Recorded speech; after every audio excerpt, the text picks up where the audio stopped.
All right, welcome back to the channel. So, it seems like Deontay Wilder is the only real option for Tyson Fury in his next fight. Amazing. As the WBO orders Anthony Joshua to fight Oleksandr Usyk. You gotta love it. Gotta love it. If this sounds familiar, it's because this has happened before. Let's talk about that in this video.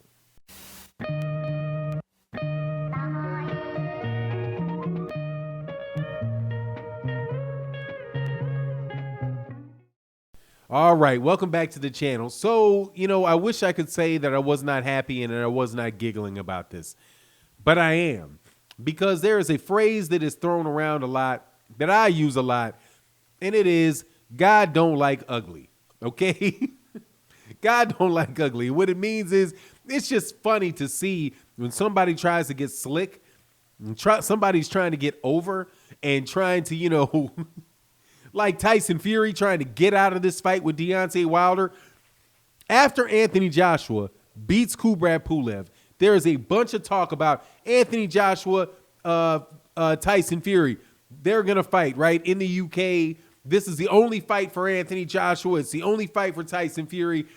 And the whole time I sat back listening, thinking to myself, do these people not know that Deontay Wilder had a fight with Tyson Fury and there was a rematch clause in it?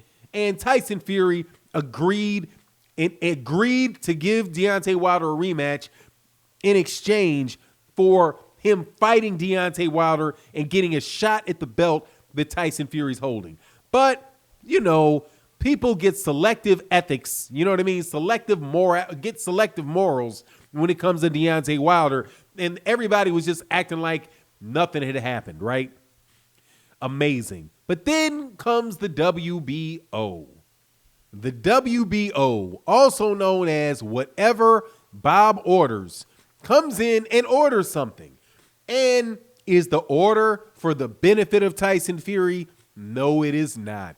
The order is that Anthony Joshua must fight Oleksandr Usyk because Oleksandr Usyk has been the mandatory, and the WBO had allowed Anthony Joshua to fight, who was it? Oh, Anthony Ruiz in the rematch, and then his fight with Kubrat Pulev for, is that the IBF mandatory?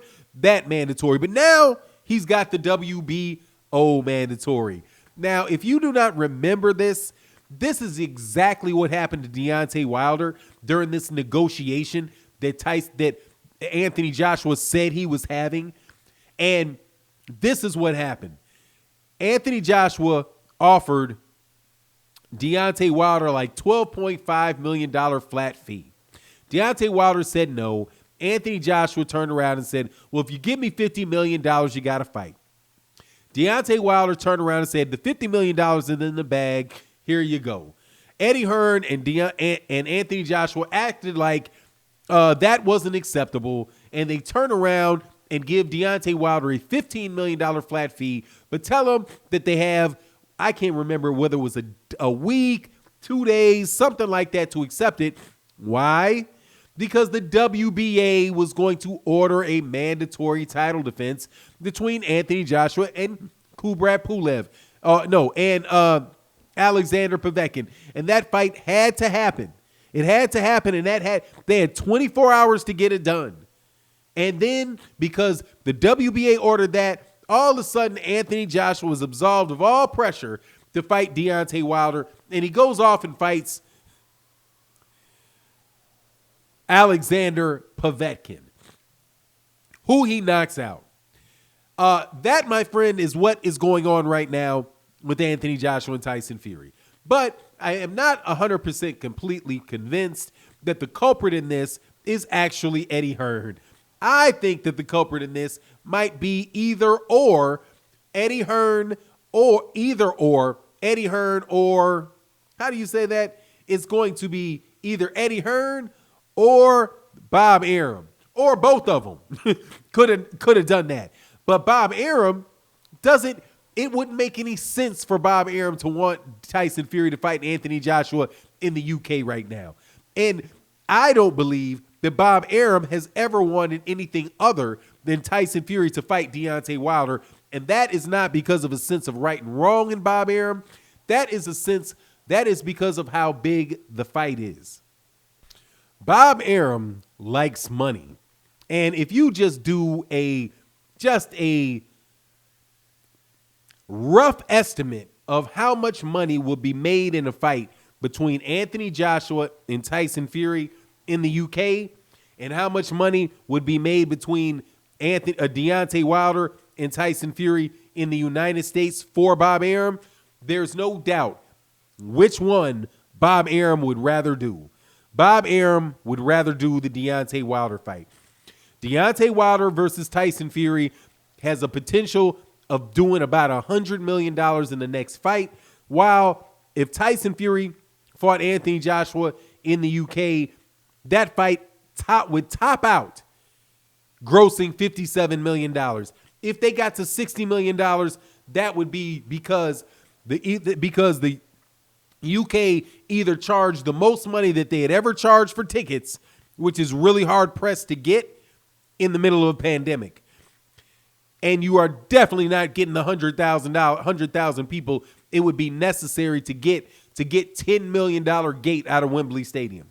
So a pay-per-view fight with $25 at like 1.5 million pay-per-view buys will come out to somewhere around 30 million. Then you add in the gate of about 10 million. If this was not in the middle of the pandemic when you had fewer people going to the fight, right? This is with 100,000 people, right? You still could not do what you did with Deontay Wilder and Tyson Fury. And if there is no gate, then definitely he's going to want the Deontay Wilder one, because that fight's $75 a pop, not $25 over there in the UK. And guess what? Bob Arum is not even involved when Tyson Fury's fights over there in the UK. So why would Bob Arum ever want that? Because Bob Arum would be a secondary promoter. Bob Arum has a deal with with Tyson Fury to promote his fights in the United States, not to promote his fights in the UK. So why would he want that? Bob Arum more than likely wants to fight in the United States so that he can be the lead promoter, right? That's a Deontay Wilder Tyson Fury fight. Now, people would say, well, then why has Bob Arum been doing all this talking? Man, I think Bob Arum is doing that talking because he has to. He is the promoter for Tyson Fury. But when Tyson Fury went all off the deep end talking about how he wasn't going to fight and didn't want to fight, I don't believe Bob Arum was a part of that at all, because you can listen to the way that Bob Arum was describing the circumstances, and he didn't believe it. He was saying, well, the contract's expired. That's it, right? That's the plain English reading. That's the plain English meaning of the words of the contract. All the while, Bob knew dang old well he had to go to mediation. And now, if they can't come up to an agreement in mediation, they still got an arbitration process to go through, which can get very, very expensive, right? So just get ready. I just think it's hilarious, to tell you the truth, that people think that Tyson Fury, who doesn't even have a license to box in the UK, is about to fight Anthony Joshua next, or that Eddie Hearn would be willing. And here's another thing. Eddie Hearn is going to be willing to let cheating Tyson Fury in there with his cash cow. Yeah, sure. But anyway, that's my take on the situation. You let me know what you think. And with that, I'm out. Peace.